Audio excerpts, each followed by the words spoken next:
যেহেতু রিক্রুটমেন্টটা থমকে আছে, আরও অনেক রিক্রুটমেন্ট হচ্ছে, অনেকগুলো নার্সিং স্কুল হয়েছে, নার্সিং সেন্টার হয়েছে, রিক্রুটমেন্টটা থমকে আছে কেন?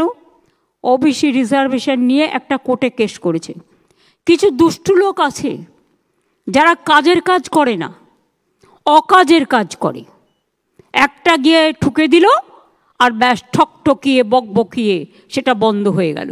এটা বোঝবার ক্ষমতা নেই যেটা করার ফলে আমার রিক্রুটমেন্ট কয়েক লক্ষ ছেলে মেয়ের আটকে আছে, একদিকে ডাক্তারিতে, একদিকে নার্সে, একদিকে টিচারে, একদিকে সরকারি কাজে, সরকারি চাকরির অনেক জায়গায় আটকে আছে।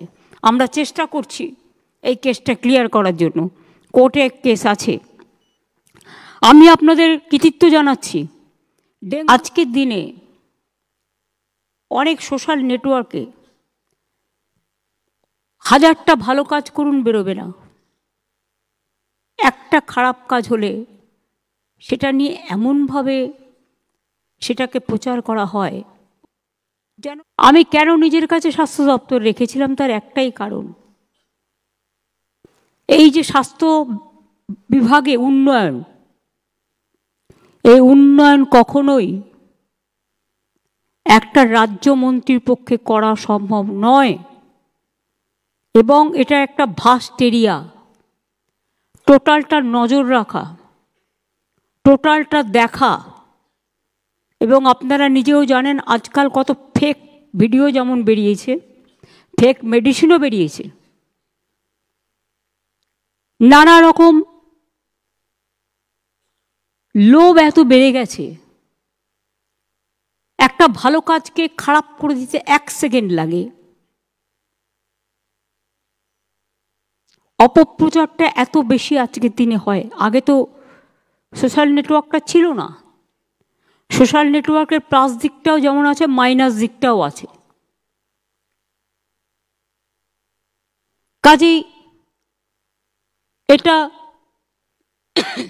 সামলানো আমি আমার ভাইদের ওপর দায়িত্ব দিচ্ছি। আপনারা আমাদের বোনেদের রক্ষা করুন, আপনারাই পারেন। আজকাল তো ছেলেদের মেয়েদের মধ্যে কোনো প্রভেদ নেই। ছেলেরা মেয়েরা এত বন্ধুত্বপূর্ণ সমাবেশে তারা বন্ধুর মতো আচরণ করেন, ব্যবহার করেন, একসাথে থাকেন, একসাথে খান দান, একসাথে প্র্যাকটিস করেন। তাদের বাদ দিয়ে কোনো কিছু হয় না। আগের যুগে এটা ভাবা যেত না, কিন্তু আজকের যুগে এটার একটা প্লাস পয়েন্ট আছে। সবাই সবার ব্যথা, দুঃখ, বেদনাটা গভীরভাবে উপলব্ধি করেন। কাজেই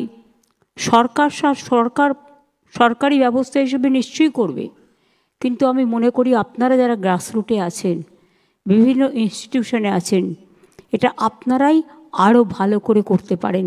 এটা আপনাদের পালঙ্কে আর একটা মুকুট জুটবে যদি বোনেদের বিপদে ভাইয়েরা আপনারা এগিয়ে আসেন এবং বোনেরাও ভাইদের প্রোটেক্ট করেন। দুটোই।